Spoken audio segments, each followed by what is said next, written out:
What are some life lessons you get from living in dorms? I'm a very introverted person, but I think anyone can relate to this. You don't really miss alone time until you can't get any. No matter how well you get along with your roommate, there are times when you just want some personal space and somewhere that's just yours to escape to. I was lucky enough to have a car for the last semester of on-campus living, and would routinely go for drives alone to get some space. Rural college. If I didn't have that, I might have gone insane. I did that all the time when I had 3 roommates. I stopped going for drives when I got my own apartment, but I never realized that I probably did it to get some alone time. Some parents never actually teach their children how to live like healthy humans. Some people have never cleaned a room, or never done it without being made to, have never done laundry, never cooked a meal or paid a bill. Some of them stop bathing entirely, despite pleading roommates and neighbors dealing with someone whose stench permeates everything they own and seeps through the walls and can be smelled in the room across the hall. Sometimes people will bang on your door at 2 AM to frick with you. Sometimes you will sit up till 4 AM with a baseball bat, waiting for them to do it again. You lose in both situations. I read that as 2 AM to F you, and was really confused about what the baseball bat was for. Open your window and really listen to the Chinese grad student who happens to be an exceptionally good whistler as he crosses the quad. Never again in your life will you hear someone whistle Debussy's Claire de Lune with as much beauty and skill. And always wear flip-flops in showers that are shared by the entire floor. Leave your door and your mind open and people will flock to you. I lived in the honors dorm as a freshman, in what we lovingly called the Tower of Screaming Virgins. Top floor, all female. Everyone on the honors track for something STEMmy. Everyone kept their doors shut and the hall was sterile and silent all year. But they told me at orientation to leave my door open if I wanted to make friends. So every day, I'd prop the door open and go about my business. Slowly, people started venturing in to hang out with me or just have a short conversation. I would always welcome it, and when I couldn't take people, I'd just close my door to be left alone. That whole year, I made friends I still talk to. This was 2012 to 2013, because they'd walk in off the stairwell, see my open door, and come in to say hi. Naturally, not everyone stayed. There's always friend turnover after the dorms. But I had a better time and felt really well liked and less homesick that way. I'm not a naturally friendly person and I tend to be standoffish at first, even shy. But I make friends everywhere because I learned in college that you can make the tiniest effort to invite people in and they'll go with both feet. Rule number 1 of dorms. Door open unless you are sleeping or really need to do school work. Make a ton of friends and have lots more fun. Do not be the first to use something if it's not yours and still in the plastic wrapper, or similar. Specifically, if it's my Xbox 360 copy of Spider-Man 3 that I bought back in 2007 on my lunch break and want to play after work. Phil. Sharing a shoebox-sized room with another person is terrible. Sharing it with her and her boyfriend who sleeps over every night is worse. My sophomore and junior years, I got a single, and I loved it. My own space, close to campus. After that I lived in apartments and having to drive around looking for open parking spots in lots far from campus, and then walking all the way to class in 6-degree weather I do not miss. I lived in a dorm my first year. Terrible freaking experience that inspired me to become an RA. Kept the job for 4 years and lived for free. Mind over balls boys. I shoulder bean in RA. Being able to live for free is pretty amazing for the amount of work that goes into it. Always have a secret stash of cleaning supplies hidden in your room. My flatmates go through kitchen roll and washing up liquid faster than the nematodes ate SpongeBob's house. Never leave your stuff out, no matter how small it is, unless you really trust your dorm partners and it's mutual. Build rapport. You'll need it, no matter how big-headed you are. Dorms make you humble. Crap, just remember that for the rest of your life. A thief can't steal a computer that they can't find.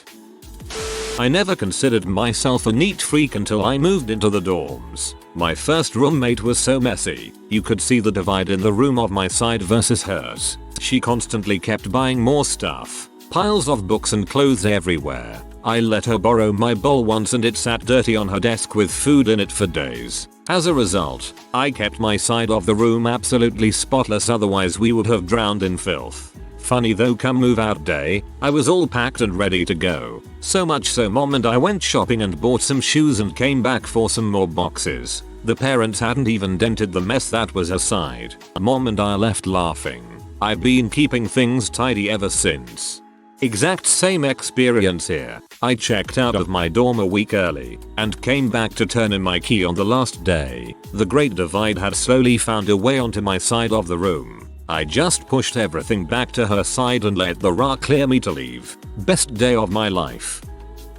Even if you like your roommate, make an agreement about responsibilities within the first week. Who cleans the bathroom when? Takes the trash out? Who gets what dresser, bookcase, desk? While I don't live in a dorm, I currently share a house with 17 other people, and lem tell you, just expect crap to get messed up. People are gonna miss rent. People are gonna be stupid and assume you get free gas electricity, then be surprised when it's suddenly cold with no power. People are gonna be loud and annoying when you just want to study. Just know that things will go wrong. So try not to take those things too seriously. You can stress AMD, get mad about a situation you can't change, or you can accept that situation and do your best to adapt. But living with other people teaches you how to stay sane amongst a bunch of idiots. How a rolled up towel under your door and exhaling pot smoke through a toilet paper tube with dryer sheets stuffed in it will prevent you from getting busted by your RA. Our RA gave us these tips. BTW. Definitely learn about compromise. I think in most freshman dorms you get paired up with somebody sight unseen and you gotta make it work. Pick your battles for sure. If your roommate tends to pile all of their clothes on the floor, maybe that's not the worst thing in the world. You have to ask yourself if it's worth causing contention over, especially when you're barely even passing classes as it is. If you have to share a bathroom, always wipe the toilet seat before you sit down, no matter how sleepy you are or it's the middle of the night. Always check the seat, you never know what they did to it. Every morning I find freaking pee stain there, every morning. I don't understand people who don't do it, and I don't live in a dorm. If you're using a public shower, shower with some shoes on. You just need to do it, even if it is uncomfortable. You will never know the horrors that the shower floor has seen. Jellyfish. We called it jellyfish in the Air Force. Roommates are freaking batshit. Constantly stealing my TP when I started taking it with me. She pee on my bath mat in front of the toilet. Vile humans. As much as you can avoid it, don't date on the same floor. I repeat, don't date on the same floor. You will regret if later when you constantly see that person when you two break up. Nah, hook up with everyone you can and walk through the hall like the true king queen of the dorms you are. Some people aren't suited to living with others. Some can change and adapt, others will continue living like they did at home where the magical cleaning fairly cleans everything for them. Was in RA for 3 years. Here's my advice for the dorms and life. Don't leave the microwave running unattended. Make friends with people in other dorms locations for when there are fire alarms or other emergencies. Check to make sure you have your keys with you before you leave, even if it's just go to the bathroom down the hall. Everywhere you go, check to make sure you have your wallet, keys, and phone, or whatever would be extremely inconvenient if you lost. You don't have to be best friends with your roommate. A quiet roommate is better than a fun one that lied about his felony record. Same goes for neighbors, co-workers, and more. Keep a regular schedule and share it with your roommates so you don't walk in on each other masturbating. Meet your needs and allow others to meet theirs. Don't offer someone to use your stuff if they never offer their stuff to you. Also, don't lie about your habits because you can only keep up the facade for so long. Sooner or later, someone's gonna get mad. Community bathrooms are the worst. You will question humanity come Sunday evening if the cleaning crews don't work the weekends. Toilets full of vomit and or fesses because some drunk goon was had too much or doesn't think being a member of civilized society applies to him. Sinks are backed up because people don't dump leftover food scraps in the trash and not down a drain that doesn't have a garbage disposal. Garbage left in the showers because people are too lazy to throw away boxes, razors, and shampoo bottles. Use the rec center on Sunday to avoid these horrors. Laundry is a giant pain. There are generally equal number of washers and dryers and it normally takes twice as long to dry than it does to wash. Assuming your load is not overfilled and it tasks multiple drying cycles. If you are not there when your load stops, people will pile it on the table and you are stuck waiting longer. Don't try and do laundry on the weekend. Weeknights in the middle of the day it was usually not busy. Bonus points if you get a job working the front desk of security in your dorm, then you can do it then. Getting a collapsible drying tack and a fan for your room helps too. Don't bring your entire wardrobe to school. The more clothes you have, the longer you will go before washing. You can cycle out clothes when you go home for a weekend. Get used to studying with noise. If you are friends with your roommate before you move in together, there is a very high chance that you will not be friends after the year has ended. It may seem hard to believe, but it is very common. If you intend to stay friends with someone, living in a dorm with them might not be a great idea. On the other hand, living in a dorm with a complete stranger can be a great way to learn how to get along with a person who is completely different than you, and it's also a great way to meet new people. In what I've seen, it either kills the friendship or makes it 1,000,000x stronger. Nothing in between. If the dorm you live in doesn't make any effort to try to pair up roommates based on like interests and personality, you're going to be in for a very bad time. Also, if you attend a college in the tropics and they don't bother to put air conditioning in the rooms, you need to invest in fans. Lots and lots of fans. Heck, my MN dorm room didn't have AC and it was heck in the fall and spring. Hey, 18-year-olds today are a lot different than 20 years ago, so I don't know if anything I experienced is still valid today. Saying that, keep your butt clean, mother. 18-year-olds didn't exist 20 years ago. Checkmate. If you're on bunk beds and your roommate comes home in the middle of the night while you're asleep with a girl guy and they frick around on the other bunk, don't assume you know her name when you wake up the next day. Wait to see them before you say their name. Hi Becca. Who is Becca? Oops. Sometimes people don't have the mental capacity to be able to flush a toilet, even if you tape a WikiHow article over the goddamn toilet on how to flush your crap. Lived in army barracks. People are disgusting. Some people just cannot keep themselves or their room livable. Don't get involved in your roommate's personal life if they don't want it. I watched a lot of men and women grow from friends to sworn enemies over as little as commenting on someone, so don't frick your roommate's GFBF. Dorms are like boot camp for introverted people. All in all a good experience, but frick me if it wasn't rough at the beginning. Positive life lesson. If you want to make friends, you need to keep your door open.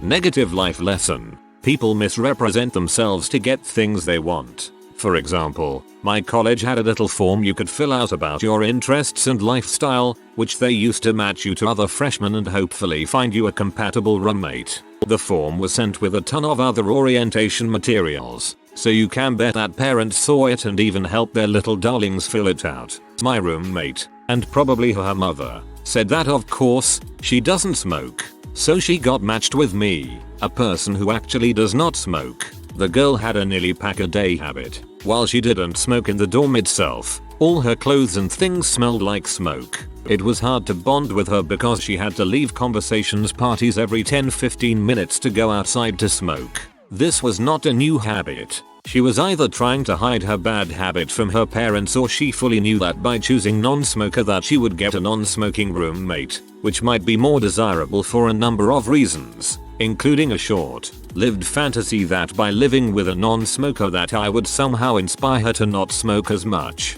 Anyway, it was a valuable lesson in self-interest and sticking up for myself.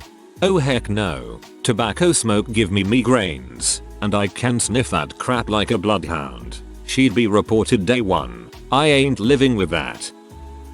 Having the nicest bong in your building is both a blessing and a curse. It's a blessing because people will come by to get high all the time, but it's a curse because people will come by to get high all the time. Don't live with your super close friends. No matter how much you love them, you will soon despise them. Also, 2 of my roommates have sensory issues and can't handle scented products, so we can't use air freshener or anything like that. And of course, they both stink, and I can't do anything about it. Make really clear right away what spaces are yours. I share a room within a dorm suite, and our only communal area is the bathroom, so everyone hangs out in my room, biggest, and I have a TV. Even when I'm not involved in the hanging out and trying to do homework, have roommates that do stuff and don't just sit around all the time. You'll legit never get a minute to yourself if they're always around. TLDR. Same roommate for 4 years and I am done. I am actually excited to move back into my parents' basement. I've always felt that dorms were social experiment and somewhere, secretly, master's students are studying the dormers. You definitely do not have to be friends to be a good roommate. Freshman year got paired up with a random student. We were both clean, quiet and respectful of each other's stuff, space and time. We were friendly towards each other, but at no point would I have ever said we were friends. But damn it if he wasn't the best roommate I ever had. Invest in a good set of headphones. You never know what kind of butthole you'll live next to. My neighbors party Thursday, Saturday and start in their dorms blasting music till 11 PM before heading out. The rest of the week they just stay up talking in their rooms, where I can hear them since my bed is up against the wall. Not to mention that the walls in general are a bit thin, so even if they are talking at normal volume, you can still hear every word. You may be the kindest, most pacifistic person alive, but you'll still kill the mother who pulled the fire alarm at 3 AM on a snowy night if you ever find them.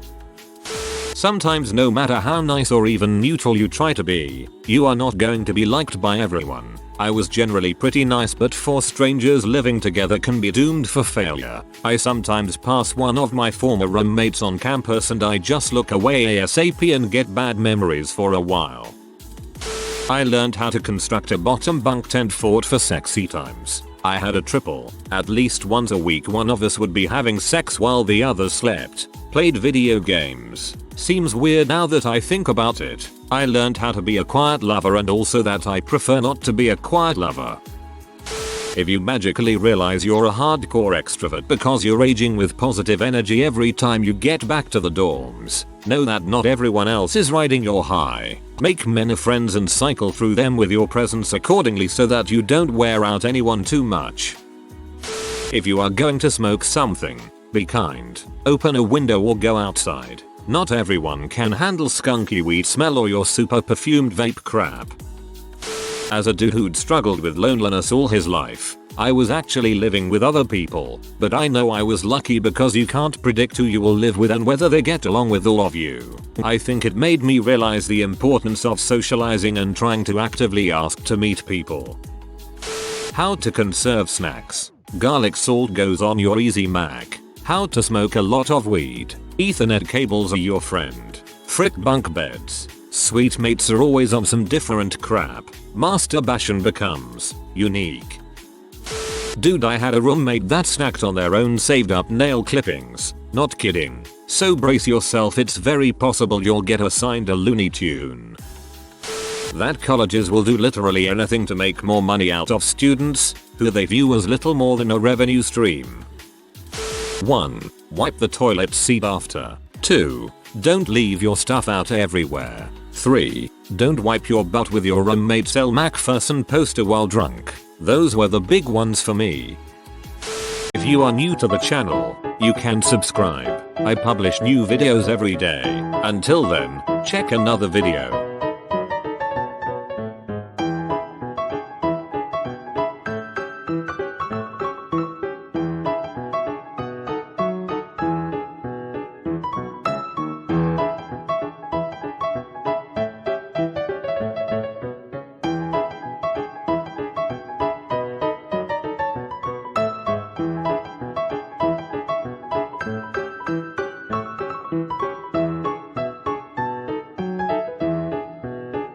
Bye for now.